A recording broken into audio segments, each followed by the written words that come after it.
Shalom Bapak Ibu Saudara yang dikasih Tuhan. Hari ini kita bersyukur untuk pertolongan Tuhan bagi hidup kita. Kita akan belajar di dalam 1 Samuel pasal 16. Saya percaya setiap kita hanya membutuhkan pelajaran, hanya membutuhkan penguatan dari firman Tuhan di hari-hari yang begitu sukar ini. Mari kita akan belajar di dalam 1 Samuel 16 ayatnya yang ke-13. Samuel mengambil tabung tanduk yang berisi minyak itu dan mengurapi Daud di tengah-tengah saudara-saudaranya. Sejak hari itu dan seterusnya berkuasalah roh Tuhan atas Daud. Lalu berangkatlah Samuel menuju Rama. Hari ini kita akan belajar ketika roh Tuhan berkuasa atas hidup kita. Alkitab dengan jelas berkata di dalam ayat-ayat ini bahwa Samuel itu diminta oleh Tuhan untuk datang kepada Isai. Dan disuruh untuk mengurapi salah satu dari anak Isai untuk menjadi raja.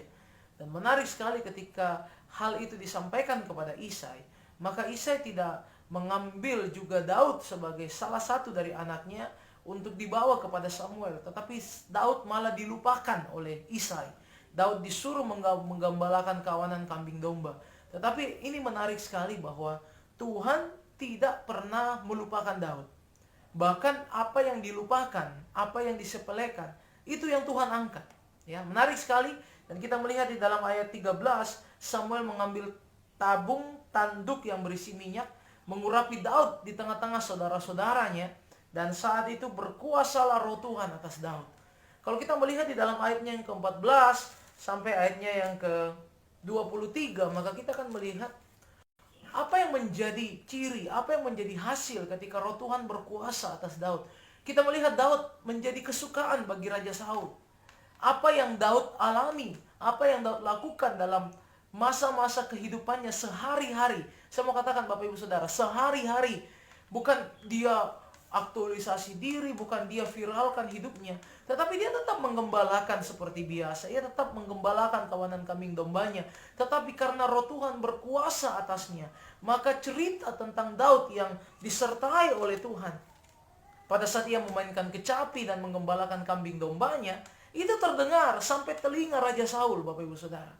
Menarik sekali. Dan kalau kita baca pasal 17, wah, ini lebih lagi. Ada level yang lebih lagi, di mana bukan hanya dia disukai oleh Raja Saul karena ia pintar memainkan kecapi, tetapi dia disukai Raja Saul karena ia bisa mengalahkan raksasa. Wah, luar biasa.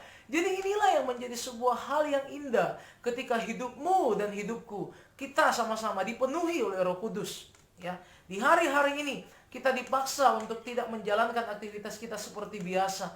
Kita berada dalam proses karantina. Sudahkah hidup kita dipenuhi oleh Roh Kudus? Sehingga walaupun apa yang kita buat sehari-hari itu bisa menjadi berkat, terdengar, bahkan sampai ke telinga orang-orang besar. Sampai ke di mana mereka dapat mendengar apa yang kita lakukan. Dan itu menjadi sebuah berkat bagi mereka. Kita tahu bersama hari-hari ini, ketika masa-masa kenyamanan itu sudah direnggut dari setiap orang, maka sukacita itu berubah menjadi duka cita. Ya, seperti Saul, ya, roh Tuhan itu pergi daripada Saul, yang datang roh jahat. Ya, sama hari-hari ini kan, sukacita itu berubah jadi duka cita, kesenangan berubah menjadi kesusahan. Ya, segala macam hal-hal yang dahulunya begitu mudah itu menjadi begitu sukar hari-hari ini. Tetapi percayalah Bapak Ibu Saudara, intinya hidup kita harus dipenuhi oleh Roh Kudus. Sehingga kita tidak termasuk di dalam barisan orang yang sedang mengalami duka cita itu. Tetapi kita menjadi seperti Daud. Tuhan membawa kita untuk menyatakan kemuliaannya di tengah-tengah dunia yang sukar ini. Amin. Dan percayalah, roh Tuhan membuat perbedaan. Roh Tuhan membuat hal-hal yang luar biasa. Apa yang kita lakukan, walaupun itu sederhana, di rumah kita masing-masing, walaupun kita hanya bermain kecapi, bermain gitar, tetapi percayalah, apa yang kita lakukan, itu menjadi berkat ketika kita mau untuk melakukannya dengan setia. Daud, apa yang membuat ia berkenan di hadapan Tuhan? Karena Daud setia untuk melakukan perkara-perkara kecil. Ketika saat dimana sesungguhnya dia bisa berubah nasibnya, ketika ia mendengar, saya pasti percaya, saya yakin Daud mendengar bahwa Nabi Samuel, hakim terakhir di Israel saat itu, yaitu Nabi Samuel, itu mau datang ke rumahnya. Dan sangat-sangat pasti bisa diprediksi Kalau Nabi Samuel datang, pasti untuk sesuatu yang besar, pasti untuk sesuatu yang sangat luar biasa. Tetapi saat itu, di pagi hari, Daud tidak diizinkan untuk tetap berada di rumahnya. Bahkan ketika semua saudaranya tidak bekerja, semua saudaranya tidak menggembalakan kawanan kambing domba, bahkan barangkali ya kalau zaman sekarang saudaranya disuruh ke salon, disuruh cukur rambut, disuruh ke barbershop untuk mempersiapkan diri, Daud tetap disuruh pergi menggembalakan kawanan kambing domba. Tetapi perhatikan ini, Daud tidak emosi, Daud tidak marah, Daud tetap menyelesaikan, Daud tetap menjalankan tugasnya dengan setia. Walaupun hanya menggembalakan kawanan kambing domba. Tetapi ini yang Tuhan lihat, hati seorang yang mau setia, hati seorang yang mau tetap bertanggung jawab dalam perkara-perkara yang kecil. Dan saat itu Tuhan melihat hati Daud dan Tuhan berkata, inilah yang aku pilih, inilah yang aku berada di hatiku, inilah yang hatinya bersih, inilah yang hatinya berkenan kepadaku. Bapak ibu saudara yang dikasihi Tuhan, maka kita hidup untuk dipimpin oleh Roh Kudus. Maka kita hidup untuk menjadi berkat.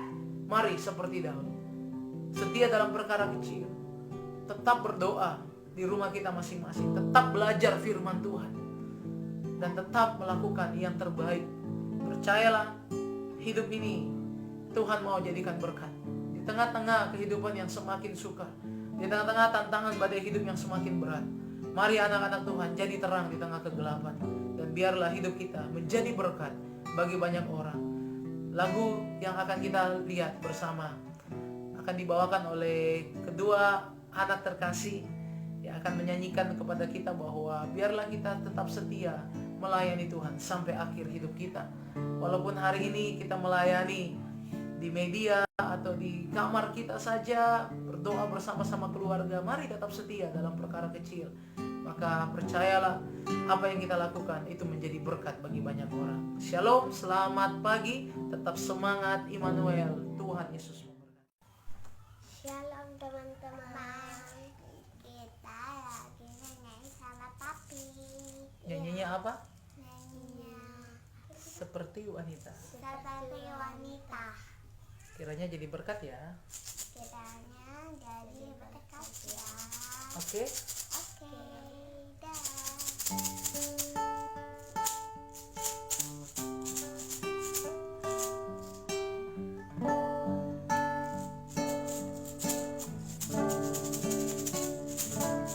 Ya. Seperti wanita Menangis di bawah kakimu. Bagian hidupku mengasihimu.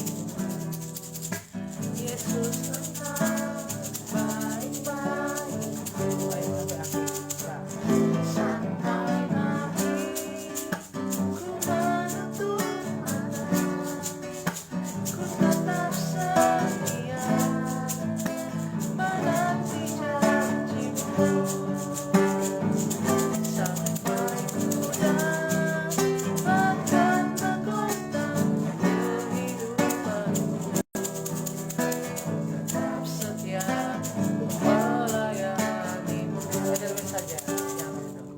sampai akhir ku menutup mata, ku tetap setia menanti Belajar sih.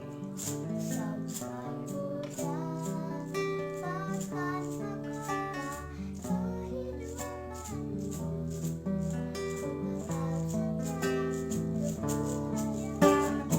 Semuanya dengar sampai akhir semuanya. Sampai akhir ku menutup mata, ku tetap setia menanti janjimu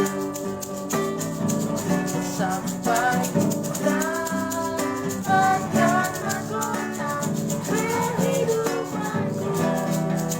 Ku tetap setia untuk melayanimu. Terus ku tetap setia.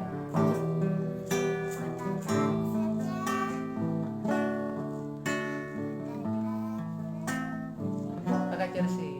Ku tetap setia